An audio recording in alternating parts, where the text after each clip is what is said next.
Hello everyone, नमस्ते। Path of ज्ञान में आप सभी का स्वागत है। आज हम एक ऐसे जहाज के बारे में बात करने वाले हैं जिसके बारे में सभी का यही कहना था कि ये जहाज कभी नहीं डूबेगा, लेकिन ये जहाज अपना पहला सफर भी पूरा नहीं कर पाया। जी हाँ, हम बात कर रहे हैं ब्रिटिश पैसेंजर जहाज RMS टाइटैनिक की। अगर अभी तक आपने चैनल को सब्सक्राइब नहीं किया है तो please subscribe my channel and let's start. Friends, जब भी दुनिया में सबसे बड़े जहाज की बात आती है तो हमारे मन में टाइटैनिक शिप का नाम जरूर आता है, जो कि 17 मंजिल बिल्डिंग से भी ऊंचा था। लेकिन सवाल ये आता है कि आखिर इतना बड़ा जहाज अपनी पहली यात्रा में ही पानी में कैसे डूब गया? क्या ये एक नेचुरल घटना थी या फिर इसके पीछे कोई और कारण था? आखिर क्या हुआ था उस दिन जिस दिन टाइटैनिक डूब गया था? इन सभी सवालों के जवाब आज हम आपको इस वीडियो में बताने वाले हैं। इस रोचक जानकारी को जानने के लिए इस वीडियो को प्लीज लास्ट तक जरूर देखिएगा। इस वीडियो में आपको टाइटैनिक जहाज से जुड़ी और भी महत्वपूर्ण जानकारी जानने को मिलेगी। And let's continue. इस कहानी की शुरुआत होती है 31 मार्च 1909 को, जब बेलफास्ट आयरलैंड में व्हाइट स्टार लाइन ने एक लग्जरी विशाल जहाज बनाने की शुरुआत की थी। टाइटैनिक अपने समय का सबसे बड़ा समुद्री जहाज था और उस समय ये इंसानों द्वारा बनाई गई सबसे बड़ी चीज भी थी। टाइटैनिक जहाज को 31 मार्च 1909 को 3000 लोगों ने एक साथ मिलकर बनाना शुरू किया और फिर 26 महीनों के अंदर यानी 31 मई 1911 में बनकर तैयार कर दिया था। ये जहाज इतना बड़ा था कि आज के समय के 3 फुटबॉल स्टेडियम आसानी से आ जाते हैं। और जिस दिन ये बनकर तैयार हुआ था यानी 31 मई 1911 को, इसको देखने के लिए लगभग 1 लाख से भी ज्यादा लोग आए थे। इसके बाद इसके डेकोरेशन और चिमनियां बनाने का काम अप्रैल 1912 तक चलता रहा। टाइटैनिक की मैक्सिमम स्पीड 43 किलोमीटर प्रति घंटे की थी।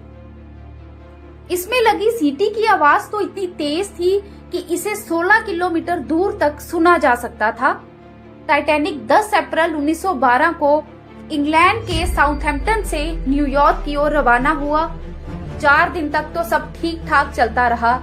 ये विशाल टाइटैनिक जहाज समुद्र की लहरों को चीरते हुए अपनी मंजिल की ओर बढ़ रहा था। लेकिन 14 अप्रैल 1912 को रात 11:40 पर ये एक आइसबर्ग से टकरा गया। टक्कर के बाद शिप का अलार्म तो बजा, लेकिन जब तक इंजन को घुमाकर जहाज को रास्ते से हटाया जाता तब तक टक्कर हो चुकी थी और इसके निचले हिस्से में पानी भरना शुरू हो गया था। आज के आइसबर्ग से टकराते ही जहाज पर एक खौफ का माहौल पैदा हो गया। लेकिन संकट के समय कुछ समझदार लोग आगे आए और उन्हें दिलासा देते हुए कहा कि डरने की जरूरत नहीं है, हमें हिम्मत से काम लेना होगा। फिर जहाज पर मौजूद लाइफ बोट से बच्चों और औरतों को सुरक्षित उतारा जाने लगा। आइसबर्ग से टकराने के लगभग 2 घंटे 40 मिनट के बाद ये जहाज पूरी तरह समुद्र में डूब गया।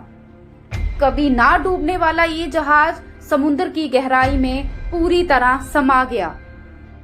एक अनुमान के अनुसार जहाज पर 3545 लोग सवार थे, जिनमें से 2685 यात्री थे और 860 क्रू मेंबर्स थे। और दुख की बात तो ये है कि इनमें से 1533 लोग अपने जान गंवा बैठे थे। टाइटैनिक जहाज पर सिर्फ 20 लाइफ बोट ही थी, जो केवल 2% लोगों को बचाने के लिए काफी थी। लेकिन शायद अगर जहाज पर ज्यादा लाइफ बोट्स होती तो इतने लोगों की जान नहीं जाती। 64 लाइफ बोट तक का डिजाइन हुआ था। इस दुर्घटना में मरे सिर्फ 306 लोगों की लाशें ही मिल पाई थी। बाकी लोगों की लाश का तो पता ही नहीं चला कि वो कहां गए। टाइटैनिक जिस पानी में डूबा था उस पानी का तापमान -2 डिग्री सेल्सियस था, जिसमें कोई भी व्यक्ति 15 मिनट से ज्यादा जिंदा नहीं रह सकता था।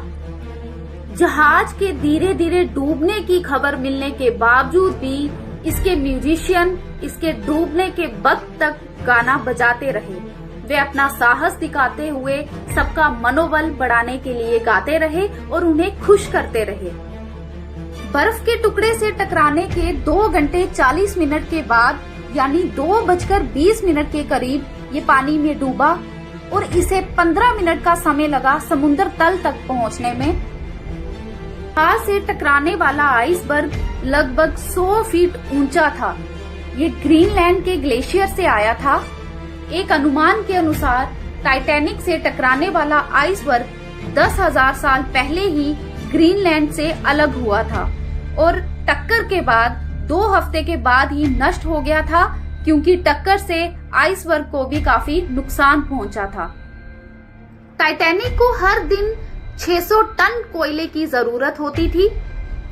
इसके 860 क्रू मेंबर की टीम में 170 लोगों का काम सिर्फ कोयले को भट्टी में डालना था। टाइटैनिक में 4 बड़ी बड़ी चिमनियां थी, जिनमें से 3 से धुआं निकलता था और चौथी चिमनी इसलिए थी कि बैलेंस बनी रहे। टाइटैनिक दुर्घटना उत्तरी अटलांटिक सागर में हुई थी। टाइटैनिक डूब तो गया, लेकिन समुद्र में उसके मलबे का कोई भी पता नहीं चला। अलग अलग टीमें टाइटैनिक के मलबे को तलाश करती रहीं। अमेरिका की एक टीम भी पनडुब्बी के जरिए उसे तलाश कर रही थी। इस टीम का नेतृत्व कर रहे थे डॉक्टर रॉबर्ट बलार्ड। इस पनडुब्बी ने 73 इयर्स के बाद यानी 1 सितंबर 1985 को आखिरकार टाइटैनिक शिप के मलबे को ढूंढ निकाला।